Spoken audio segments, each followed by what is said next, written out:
चिन राज्य और जिन्पो के बीच में युद्ध चल रहा था। इसमें चिन राज्य की हुआ आर्मी जिन्पो को बुरी तरीके से हराकर उसके जनरल आवा को जिंदा पकड़ती है। चिन राज्य के लिए तो ये सेलिब्रेशन की बात थी, लेकिन कैपिटल के कुछ मंत्री इस बात से काफी ज्यादा परेशान थे। उन्हें ये लग रहा था कि जनरल हुआ की तो अब पावर बढ़ गई है, तो वो कहीं एम्परर को राजगद्दी से हटा ना दे। कुछ मंत्री तो इसके बारे में एम्परर से ये कहते हैं कि वो हुआ फैमिली को थोड़ा डरा कर रखे। एम्परर इन मंत्रियों की बातें सुन सुनकर तंग आ गया था। उसके बाद वो एक फरमान जारी करता है। वो हुआ फैमिली की सबसे बड़ी बेटी, जिसका नाम है ल्यूली, उसे कैपिटल रहने के लिए बुलाता है एज अ हॉस्टेज। उसके बाद कैपिटल में ल्यूली की एंट्री होती है। वो सिर्फ एक हवा के झोंके के कारण नीचे गिर जाती है, तो उसकी मेड, जिसका नाम है युवानवी, वो जोर जोर से चिल्लाने लगती है कि मेरी मिस तो इस हवा के झोंके के कारण बेहोश हो गई। फिर हमें 4 घंटे पहले का सीन दिखाया जाता है। ल्यूली अभी कैपिटल के रास्ते की तरफ थी। Minister Tian, minister Yao and minister Zhu, ये तीनों ही लोग षड्यंत्र बना रहे थे कि वो लोग ल्यूली को एम्परर के सामने बदनाम कर देंगे। लेकिन बाद में पता नहीं क्या होता है कि ये 3 तिगड़ा अपना प्लान ड्रॉप कर देते हैं। उसके बाद हम क्राउन प्रिंस युआनशु को देखते हैं। उसका पर्सनल गार्ड आकर कहता है कि खबर मिली है कि ल्यूली जैसे ही कैपिटल आएगी तो जिन्पो के कुछ असैसिन्स उस पर हमला करने वाले हैं। युआनशु कहता है कि ये तो अच्छी बात है कि मैंने ज़ी हुआई को पहले से ही वहाँ पर भेज दिया है, लेकिन हालात देखकर मुझे ऐसा लग रहा है कि मुझे खुद वहाँ पर जाना पड़ेगा। फिर हम उसी असैसिन्स को देखते हैं। ये हमलावर कम और नमूने ज्यादा लग रहे थे। उनका जो लीडर था वो कहता है कि तुम लोग तो सिर्फ 3 ही हो, ये वो कहाँ मर गया। थोड़ी देर के बाद वहाँ पर ल्यूली का कैरेज आ जाता है। उसका वेलकम करने के लिए बहुत सारे मंत्री और युआनशु का बंदा ज़ी हुआई भी था। ल्यूली जैसे ही कैरेज से बाहर निकलती है तो वो हवा के झोंके के कारण नीचे गिर जाती है।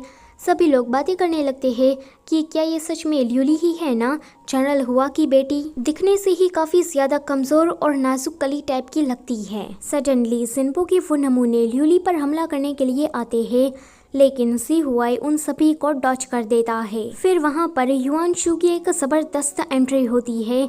युआनशु के आने के बाद वो जो एक नमूना रह गया था वो भी टपक पड़ता है। युआनशु अपने गार्ड्स को इशारे से ऑर्डर देता है, तो उसके गार्ड उसे मार मार कर आलू से कद्दू बना देते हैं। ये नज़ारा देखकर लोग बातें करने लगते हैं कि हमने तो ये सुना था कि क्राउन प्रिंस बहुत ही ज्यादा क्रूर है, एंड आज हमने वो देख भी लिया। युआनशु ल्यूली के पास उसके कैरेज में जाता है। ल्यूली अभी बेहोश थी, तो वो सोचता है कि क्या ये सच में हवा के झोंके के कारण बेहोश हो गई। दिखने से तो ऐसा लगता है कि ये नाटक कर रही है, एंड सच भी यही था। ल्यूली बस बीमार और नाजुक कली होने का नाटक कर रही थी। युआनशु बाहर आकर कहता है कि प्रिंसेस ल्यूली की तबीयत काफी ज्यादा खराब है। हमने उसके लिए जो पैलेस ऑर्गेनाइज किया था वहाँ पर तो काफ़ी ज़्यादा शोर शराबा है, तो मैं ऑर्डर देता हूँ कि प्रिंसेस ल्यूली आज से वेस्टर्न पैलेस में रहेगी। ये सुनने के बाद ल्यूली का कैरेज वेस्टर्न पैलेस के लिए निकल पड़ता है। ये सारा नज़ारा दूर से एक भिखारी जैसा बंदा देख रहा था। ल्यूली युवानवी से कहती है कि क्राउन प्रिंस ने मुझे वेस्टर्न पैलेस क्यों जाने को कहा। क्या वो मुझसे बदला लेना चाहता है, क्योंकि मैंने उसे बचपन में काफ़ी ज़्यादा लेटर्स लिखे थे। यहाँ पर युआनशु उसी ल्यूली के लेटर्स को देख रहा था। वो सोचता है कि बचपन में तो ल्यूली काफ़ी ज़्यादा स्ट्रॉन्ग थी, लेकिन आज जब मैंने उसे देखा तो वो काफ़ी ज़्यादा बदली हुई नज़र आ रही थी। वो मेरी दोस्त है या फिर दुश्मन, कुछ भी समझ में नहीं आ रहा। ल्यूली वेस्टर्न पैलेस में पहुंच जाती है। युआनशु ने उसकी सेफ्टी के लिए कुछ गार्ड्स भी दिए थे। पैलेस में एंटर होने के बाद ल्यूली नाटक करना बंद कर देती है। युवानवी कहती है कि ये जगह तो बहुत ही ज्यादा गंदी है। इस पैलेस को देखकर युवानवी को तो ये कोई भूतिया घर लगता है, लेकिन ल्यूली जरा सी भी नहीं डरती। युवानवी कहती है कि हमने तो युद्ध जीत कर कितना अच्छा काम किया है, फिर भी ये लोग हमारी तरफ सस्पिशियस नज़र से क्यों देख रहे हैं। ल्यूली कहती है कि उन लोगों को शायद पता नहीं है कि हमारे लिए ये युद्ध जीतना कितना ज्यादा मुश्किल था। कैपिटल के सभी लोगों की नजरें अभी हम पर होगी, तो हमें अभी के लिए लो प्रोफाइल में रहना पड़ेगा। उसके बाद वो एक पुराने बॉक्स में से एक बुक को निकालकर युवानवी से कहती है कि इसमें जो इंस्ट्रक्शन दिया है उसी हिसाब से मुझे तैयार कर दो। थोड़ी देर के बाद वो दोनों ही तैयार होकर डॉग हॉल से बाहर निकलती है, क्योंकि गेट पर तो क्राउन प्रिंस के गार्ड्स पहरा दे रहे थे। उसके बाद हम जियामिन और वेनिन नाम की दो लड़कियों को देखते हैं। ये दोनों उसी 3 तिगड़ा मंत्रियों की बेटी है। वो दोनों अभी कैपिटल के सबसे फेमस पेविलियन जिसका नाम है जिंगलिंग गार्डन वहाँ आई थी। थोड़ी देर के बाद वहाँ पर ल्यूली भी आ जाती है। जियामिन वेनिन से कहती है कि मेरे पेरेंट्स ने तो मुझे यहाँ आने से मना किया, लेकिन मैं चोरी छुपकर यहाँ आई हूँ ताकि मैं अपने यूनहान को देख सकूं। यूनहान कैपिटल का सबसे फेमस म्यूजिशियन है। वेनिन कहती है कि मैंने सुना है कि जनरल हुआ की बेटी यहाँ पर आ गई है। क्राउन प्रिंस ने तो उसे सीधा वेस्टर्न पैलेस ही भेज दिया। जियामिन कहती है कि क्राउन प्रिंस तो है ही एरोगेंट, लेकिन हुआ फैमिली उसे युद्ध जीतने के बाद कैपिटल वापस आ जाना चाहिए था, लेकिन वो लोग तो सरहद पर ही रुके हैं। ऐसा करके क्या वो एम्परर को डराना चाहते हैं? पता नहीं कैसे कैसे लोग इस दुनिया में रहते हैं। ये सुनकर युवान वी को उस पर गुस्सा आता है। वो उसे लड़ने के लिए चली जाती है, लेकिन जियामिन वो अपनी एक चीख से युवान वी को चुप करा देती है। फिर वो कहती है कि इस गांव की गवार लड़की जिसे कपड़े पहनने की भी तमीज नहीं है, उसको अंदर आने किसने दिया? ये फैशन तो 10 साल पुराना है। ल्यूली सोचती है कि इसने सिर्फ हुआ फैमिली की इंसल्ट ही नहीं की, लेकिन हमारे कपड़ों पर भी कमेंट किया। इससे तो मैं नहीं छोड़ूंगी। वो जियामिन के पास जाकर कहती है कि सिस्टर, आप इतनी गुस्सा क्यों कर रही है? क्या कैपिटल की सारी लड़कियां इतनी गुस्सैल है? ये सुनकर जियामिन को उस पर गुस्सा आता है। वो दोनों बस लड़ने ही वाली थी कि वेटर आकर उन दोनों को शांत कराता है। वो कहता है कि यूनहान का शो बस शुरू ही होने वाला है, तो तुम लोग शांत रहो। ये सुनने के बाद दोनों ही अपनी अपनी जगह पर शांत बैठ जाती है। उसके बाद हम युवांशु को देखते हैं। वो भी उसी पेविलियन में आया था। उसका गार्ड आकर कहता है कि जियामिन ने किसी से झगड़ा किया। युवांशु कहता है कि किसमें इतनी हिम्मत है जिसने जियामिन से झगड़ा किया? मुझे उस इंसान को देखना है। यहाँ नीचे यूनहान अपने शो के लिए आता है। दिखने से वो काफी ज्यादा हैंडसम लग रहा था। सभी लड़कियां उसे कॉम्प्लीमेंट्स दे रही थी। यूनहान जैसे ही म्यूजिक बजाना शुरू करता है तो सभी का ध्यान उसकी तरफ चला जाता है। इस मौके का फायदा उठाकर ल्यूली बाहर जाती है। वो सोचती है कि मुझे अभी इंफॉर्मेशन कलेक्ट करने के लिए किसी को ढूंढना पड़ेगा। तभी ही उसका सामना युवांशु से हो जाता है। युवांशु ने अभी मास्क पहना था, ऊपर से उसने इस पेविलियन के म्यूजिशियन के कपड़े पहने थे, तो ल्यूली को लगता है कि वो यहीं पर ही काम करता है। ल्यूली उसे कहती है कि मुझे तुमसे कुछ बात करनी है। वो लोग फिर अंदर आते हैं। ल्यूली उसे कहती है कि मुझे चाय दो। युवांशु सोचता है कि क्या सच में ये लड़की मुझे कोई करतब दिखाने वाला समझती है, लेकिन वो उसे चुपचाप चाय साफ कर देता है। ल्यूली उसे कहती है कि तुम्हारा फिगर और तुम्हारी बॉडी दोनों ही यूनहान से अच्छी है, तो जरूर तुम अच्छे दिखते होगे। वैसे तुम्हारा नाम क्या है? तो युवांशु कहता है कि मेरा नाम ज़ीहुआई है। ल्यूली कहती है कि तुम मुझे हुआ हुआ कह सकते हो। फिर वो उसे कुछ पैसे दिखाकर पूछती है कि नीचे जो 2 लड़की आई है वो कौन है। युवांशु कहता है कि पहली है जियामिन, वो मिनिस्टर तियान की बेटी है। मिनिस्टर तियान हमारे कैपिटल के रेवेन्यू मिनिस्टर है, और जियामिन की जो माँ है वो प्रिंसेस शुनान है। ये तीनों ही लोग काफ़ी ज़्यादा एरोगेंट एंड ओवरबियरिंग है, क्योंकि वो लोग नोबल फैमिली से बिलोंग करते हैं। मिनिस्टर तियान मिनिस्टर जू और मिनिस्टर याओ के साथ क्लोज है। इन्हें तो कैपिटल का 3 तिगड़ा कहा जाता है। ल्यूली उसे और भी ज्यादा पैसे दिखाकर मिनिस्टर जू और मिनिस्टर याओ के बारे में पूछती है। युवांशु कहता है कि मिनिस्टर याओ हमेशा ही तलवार से खेला करते हैं। दूसरे मंत्री जो करते हैं वो उन्हें भी करना होता है। सभी लोग उन्हें 3 तिगड़ा कह के बुलाते हैं। ये मिनिस्टर याओ को जरा सा भी पसंद नहीं है। उसकी बेटी का नाम वेनिन है। उसे कॉमिक बुक यानी कि मांगा पढ़ना बहुत ही ज्यादा पसंद है, लेकिन उसकी आई साइट खराब है। और जहाँ तक मिनिस्टर जू की बात है तो उसकी बेटी अभी छोटी है। ल्यूली उसे पूछती है कि मैंने सुना है कि क्राउन प्रिंस भी बहुत ही ज्यादा हैंडसम है, तो तुम मुझे उसके बारे में बताओ। युवांशु सोचता है कि इसकी इतनी हिम्मत कि ये मेरे बारे में मुझसे ही पूछ रही है। वो उसे कहता है कि क्राउन प्रिंस दिखने में बहुत ही ज्यादा प्लेन है, उसमें इतना कुछ खास नहीं है।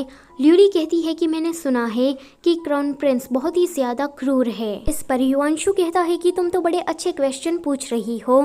क्राउन प्रिंस के इंपीरियल कोर्ट में बहुत सारे दुश्मन हैं, और जितने दुश्मन क्राउन प्रिंस के हैं उतने ही दुश्मन हुआ फैमिली की ल्यूली के हैं। दोनों ही अभी सेम बोट पर सवार है, तो मेरा तुमसे ये क्वेश्चन है कि ल्यूली क्या सच में क्राउन प्रिंस की दोस्त है या फिर दुश्मन। ल्यूली कहती है कि तुम मुझे कोई म्यूजिशियन नहीं लगते, बताओ कि तुम कौन हो। युआनशु उसे कहता है कि और तुम यहाँ पर म्यूजिक सुनने तो नहीं आई, तो बताओ कि तुम कौन हो। ल्यूली कहती है कि मैं यहाँ पर सच में म्यूजिक सुनने ही आई हूँ। चाहते चाहते वो इतने सारे पैसों में से उसे सिर्फ एक चवन्नी ही देकर जाती है। उसके बाद ल्यूली अपने मेंशन में वापस आ जाती है।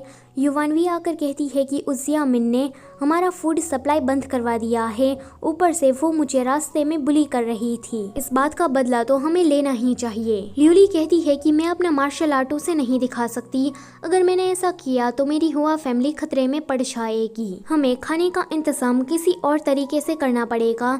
इतना सोचकर वो कुछ गिफ्ट लेकर मिनिस्टर तियान के घर पर जाती है। काफी देर हो जाती है, लेकिन जब मिनिस्टर तियान घर के बाहर नहीं आते तो सभी लोग बातें करने लगते हैं कि ल्यूली तो कितनी ज्यादा बीमार है, इस हालत में उसे इस तरह से बाहर खड़े नहीं रहना चाहिए। मिनिस्टर तियान जानबूझकर इस बेचारी के साथ ऐसा कर रहे हैं। सभी लोग मिनिस्टर तियान को गालियां देने लगते हैं, तो ये सुनकर मिनिस्टर तियान ल्यूली को अंदर बुला लेते हैं। जियामिन देखती है कि ल्यूली खांस रही है। उसे अपने पेरेंट्स को सच बताना था कि ये बस बीमार होने का नाटक कर रही है, लेकिन वो ये बात अपने पेरेंट्स को कैसे बताती। अगर वो ये कहती कि उसने ल्यूली को कल सिंगलिंग पेवेलियन में देखा था, तो उसका फंडा भी अपने आप फूट जाएगा कि वो भी कल अपने प्यारे यूनहान को सिंगलिंग पेवेलियन में देखने गई थी। ल्यूली प्रिंसेस शूनान की बहुत ही ज्यादा तारीफ करती है, तो प्रिंसेस शूनान उससे खुश होकर उसे खाने के लिए इनवाइट करती है। ल्यूली बिल्कुल भुक्खड़ों की तरह खा रही थी एंड कहती है कि ये खाना तो बहुत ही ज्यादा डिलीशियस है। मैंने आज से पहले इतना ज्यादा टेस्टी खाना कभी नहीं खाया। मैं बहुत ही ज्यादा खाना चाहती हूँ, लेकिन मैं ऐसा नहीं कर सकती, वरना मुझे आपके सामने एम्बैरस होना पड़ेगा। प्रिंसेस शूनान कहती है कि नहीं, तुम जितना चाहे उतना खा सकती हो। वो जाते टाइम बचा हुआ खाना उसे पैक करके भी देती है। ल्यूली को वहाँ पर एक ग्लोब पसंद आ जाता है, तो प्रिंसेस शूनान कहती है कि आज से ये तुम्हारा हुआ। जियामिन को ये सुनकर बड़ा ही गुस्सा आता है। ल्यूली सोचती है कि तुमने मेरा फूड सप्लाई बंद करवा दिया था ना, ये उस बात का बदला है। उसके बाद ल्यूली घर जा रही थी।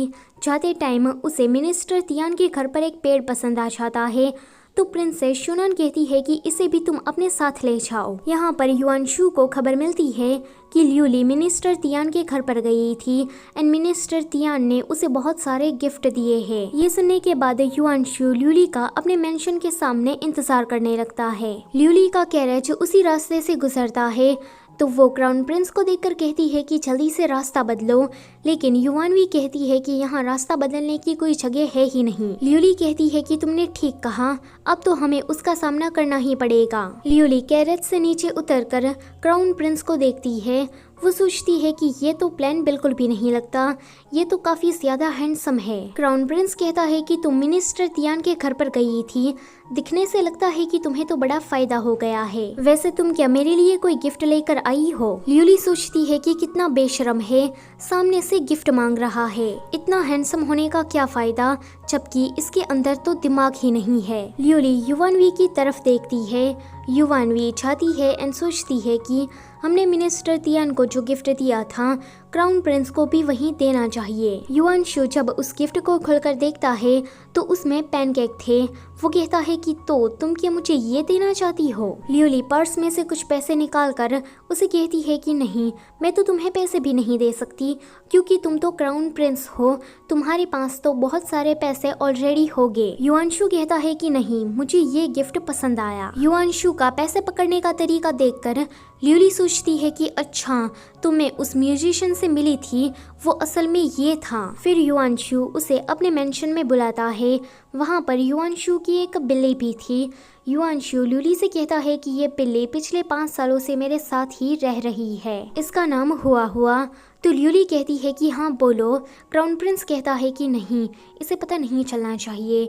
वो कहता है कि मेरी बिल्ली का नाम फाफा है। ल्यूली कहती है कि फाफा ये नाम तो काफी ज्यादा क्यूट है। ल्यूली ने जो पहले उसे लेटर्स भिजवाए थे, युआंशु उसे निकालकर पढ़ने लगता है। वो कहता है कि आज तो मेरे डैड ने मुझे धनुष बांध दिए, मैं तो आर्चरी में फर्स्ट प्लेस पर आती हूँ। मेरे पास तो बहुत कुछ है, लेकिन क्राउन प्रिंस कितने दुख की बात है कि तुम्हारे पास तो एक बिल्ली भी नहीं है। मैं तो पैदाइशी स्ट्रॉन्ग हूँ एंड लड़ने में मेरा कोई जवाब नहीं। ये सुनकर ल्यूली कहती है कि मैं पहले काफी ज्यादा स्ट्रॉन्ग हुआ करती थी, लेकिन जब युद्ध हुआ तो किसी ने मुझे जहर दे दिया। जहर के कारण मैं काफी ज्यादा कमजोर हो गई। युआंशु कहता है कि जब जहर की बात निकल ही गई है तो मैं तुम्हें बता दूं कि बचपन में तुमने मुझे जहर की बोतल भेजी थी। ये सुनकर ल्यूली बेहोश होकर गिरने वाली थी। युआंशु उसे पकड़ने आ रहा था, लेकिन युआनवी आकर उसे पकड़ लेती है एंड कहती है कि मेरी लेडी की तबीयत बिल्कुल भी ठीक नहीं है, तो हमें यहाँ से जाना चाहिए। बाहर निकलने के बाद ल्यूली कहती है कि मुझे पता नहीं था कि उसने मेरे भेजे हुए लेटर्स को अभी तक संभाल कर रखा होगा एंड वो जहर की बोतल मैंने तो बस उसे ऐसे ही बेच दी थी। तभी ही वो सुनती है कि कोई भिखारी गाना गा रहा है। एक्चुअली में ये गाना सरहद पर रहने वाले सैनिक गाया करते थे। ल्यूली उस भिखारी के पास जाकर उसे देखकर कहती है कि अंकल सॉन्ग, क्या ये आप हैं? वो भिखारी कहता है कि लड़की, तुमने किसी गलत आदमी को पहचान लिया है। ल्यूली कहती है कि नहीं, आप ही अंकल सॉन्ग है। अब मैं यहाँ कैपिटल में वापस आ गई हूँ, तो आप मेरे घर पर रहने के लिए आ सकते हैं। तो वो भिखारी कहता है कि मुझे नहीं आना, मैं अपनी केयर फ्री लाइफ जी रहा हूँ, मेरे पास मेरी शराब है, तो मुझे और क्या चाहिए। युआनवी कहती है कि अंकल सॉन्ग को क्या हुआ है? तो ल्यूली कहती है कि युद्ध के दौरान उसके पैर में इंजरी आ गई, वो हम पर बोझ नहीं बनना चाहते, इसीलिए उसने हमसे ऐसा कहा। रात में जिन्पो के वो नमूने फिर से ल्यूली पर हमला करने के लिए आते हैं, लेकिन वो लोग ऐसा नहीं कर पाते क्योंकि उनके सामने अंकल सॉन्ग खड़े थे। अगली सुबह अंकल सॉन्ग ल्यूली के पास जाकर उसे कहते हैं कि तुम मुझे यहाँ पर रहने दो, मैं तुम्हारी सेफ रखने में मदद करूँगा। ल्यूली भी इसके लिए मान जाती है। इसी के साथ पार्ट नंबर 1 होता है यहीं पर ही खत्म। वीडियो अच्छी लगी है तो उसे लाइक करो और अपने फ्रेंड्स के साथ शेयर करो। अगर आप लोग चैनल पर पहली बार आए हैं तो उसे सब्सक्राइब करते जाओ।